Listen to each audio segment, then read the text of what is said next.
Bonjour à tous, nous poursuivons avec un nouveau Pérec, le 10e Pérec de Masechet Menachot à la première Mishnah. Dans ce Pérec, nous allons commencer par la mincha du Homer, donc cette offrande apportée le deuxième jour de Pessah au Beth Amikdash. Et comme nous le verrons, grâce à cette offrande, on pouvait aussi manger la nouvelle récolte, Chadash, nouvelle récolte de l'année, la récolte de blé, une fois qu'on avait apporté cette offrande. Pour cette offrande, comme nous allons le voir, c'est le deuxième jour de Pessah, même si ça tombe un Shabbat. Cette avoda, ce service au Beth Amikdash, repoussait le Shabbat, donc on pouvait transgresser Shabbat pour cette offrande, comme nous allons voir, même pour couper l'orge, puisque c'était une offrande d'orge. Et nous allons voir les détails de cette halakha. Rabbi Ishmael Omer, Rabbi Ishmael nous dit, Omer ayaba ba Shabbat mishalosh se'im. Lorsque le Homer venait un Shabbat, c'est-à-dire que le premier jour de Pessah était tombé un vendredi, et le deuxième jour de Shabbat, de Pessah, c'est un Shabbat, donc on va dans la nuit de vendredi à Shabbat matin, la nuit de vendredi à samedi, on va couper le Homer. On devait couper de l'orge, et on devait apporter Asirit Haefa, un dixième de Efa, c'est ce qu'on appelle un Homer, Asirit Haefa, un Issaron, comme nous l'avons vu jusqu'à présent, un dixième de Efa.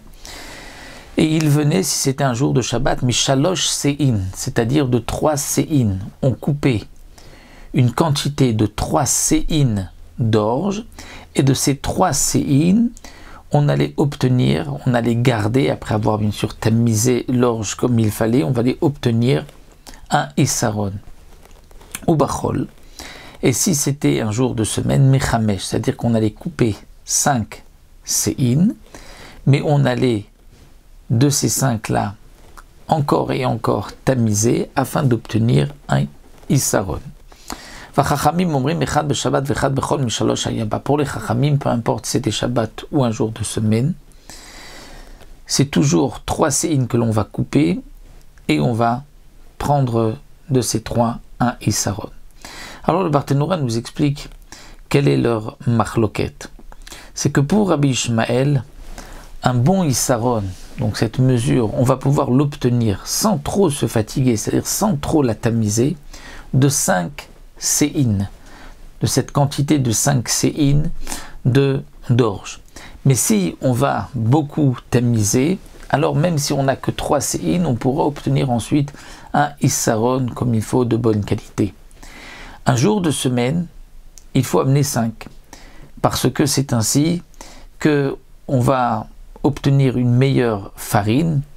On va, de chaque CA, on va tamiser un petit peu, et donc on va obtenir de ces 5 CA un Issaron. Mais un Shabbat, il vaut mieux couper moins d'orge, donc que 3 CA, afin d'accomplir, on va dire, moins de melachot. On va peut-être plus se fatiguer, on va plusieurs fois tamiser la farine, mais on va faire moins de melachot sur toute la quantité, puisque les melachot, il faudra couper, ensuite trier, ensuite moudre, et seulement ensuite tamiser. Donc si on a 5 Se'in, on va faire la ktsira, l'ambra, la trina, donc couper, trier et moudre sur 5 Se'in. On va faire beaucoup de melachot sur ces 5 Se'in. Donc il vaut mieux prendre que 3 CA, diminuer les melachot. Mais c'est vrai que la même melacha tamisée, ça on la fera plusieurs fois. Pour lui, Rabbi Ishmael, il vaut mieux agir ainsi. Donc comme nous l'avons vu, les Chachamim me pensent qu'il n'y a pas de différence un jour de semaine ou un jour de Shabbat, c'est toujours de 3 Se'in. Rabbi Hanina Sgan HaKohanim, Omer Rabbi Hanina, qui était le second, le vice Kohen Gadol, Sgan HaKohanim, en général on appelle le vice Kohen Gadol, des fois on voit que le Sgan HaKohanim c'était une autre fonction au Beth Amikdash. Donc il disait Beshabbat haya niktsar beyachid. Lorsque c'est un jour de Shabbat, on allait couper l'orge beyachid, tout seul, c'est-à-dire une seule personne, ou bemagal achat, avec une seule faucille, ou bekupa achat, et on mettait dans une seule caisse. Ou bachol, alors que si c'est un jour de semaine, bishlosha, on faisait participer 3 personnes, beshalosh kupot dans 3 caisses, beshalosh magalot avec 3 faucilles. Donc là encore, après Nesgan HaKohanim nous dit qu'il y a une différence entre un jour de Shabbat et un jour de semaine. Un jour de semaine, il fallait qu'il y ait plus de personnes, qu'il y ait 3 personnes. Pourquoi autant?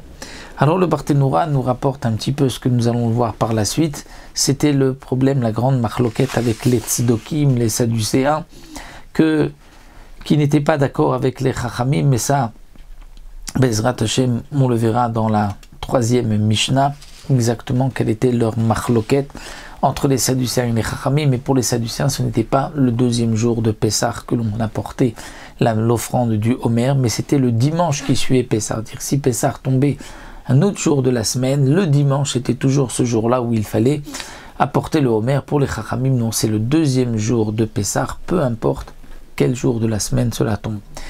Et donc, en jour de semaine, il fallait faire du bruit, si on veut dire, apporter beaucoup de monde, participer, ainsi pour enlever cette idée des Tzedokim. C'est pour cela qu'on a amené 3 personnes. Mais un Shabbat, on se limite à une seule personne. Nous reverrons dans la 3e Mishnah exactement leur marloquette. Pour les Chachamim, on